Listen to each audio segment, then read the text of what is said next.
Hi guys, this is me once again, and a lot of you are sending me private messages sa Facebook ko and also commenting on the videos kung bakit nagkakaroon ng issues or error sa pagkuha ng Saudi Police Clearance via Absher. So in this video, I'm going to share to you kung ano yung solution.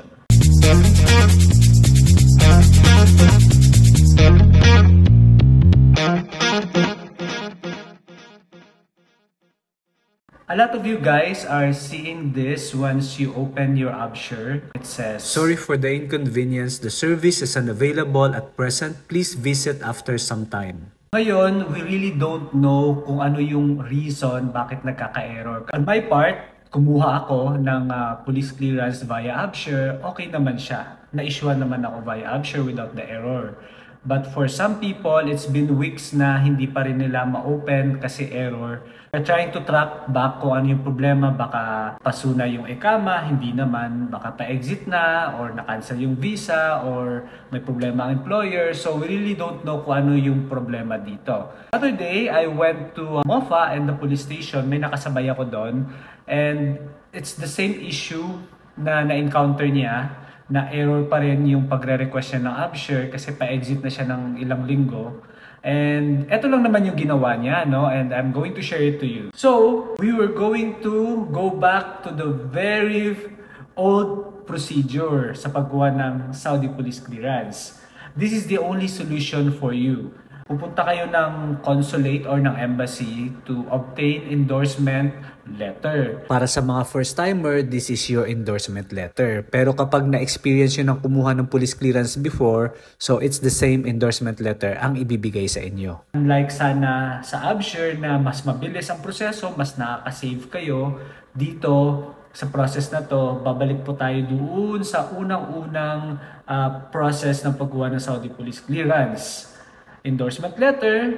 After that, pag na-issue na, dadalhin niyo ulit sa Ministry of Foreign Affairs. Remember guys, endorsement letter alone, hindi yan tatanggapin ng police station. So kailangan meron talagang color green na stamp yan or authentication ng Ministry of Foreign Affairs before going to the police station. Now, after na ma-stamp na yung endorsement letter ng Ministry of Foreign Affairs, dadalhin niyo po ulit iyon sa police station. If you are living in Jeddah, you can find it in Television Street. Pero disclaimer lang guys ha, kasi bawal mag-take ng photo sa mga government establishment dito. So ginrab ko na lang po ito sa Google. Before, sa police station, hinaharang na nila. Tinuturo nila na, eto, dito kayo sa Absher kukuha.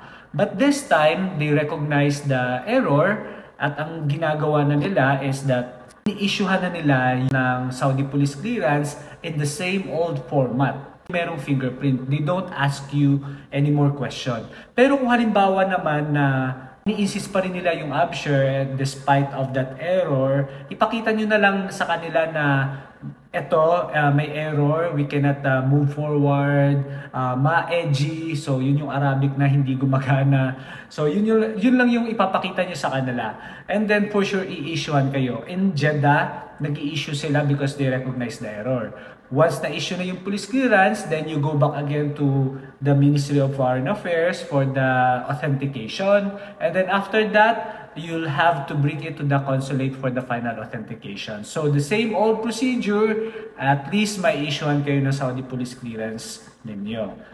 Medyo magastos dito sa old procedure unlike sa pagkuha sa Absher. Sa Absher kasi mas nakaka-save ka and then hindi na kailangan pumunta ng consulate to get the endorsement letter kasi right away pwede na kayong ma-issuehan ng Saudi Police Clearance ninyo. So yun lang guys, I hope you learned something new at sana sa mga nakakaranas ng error, ma-share nyo din ito sa ibang mga kababayan natin. By the way guys, if you are living in the western region except Yanbu and Taif and you experience this error and you need an endorsement letter for the issuance of your Saudi Police Clearance, you can send me private message in my Facebook account. That's OJ Ginto main account. So good luck sa application ninyo. Bye guys!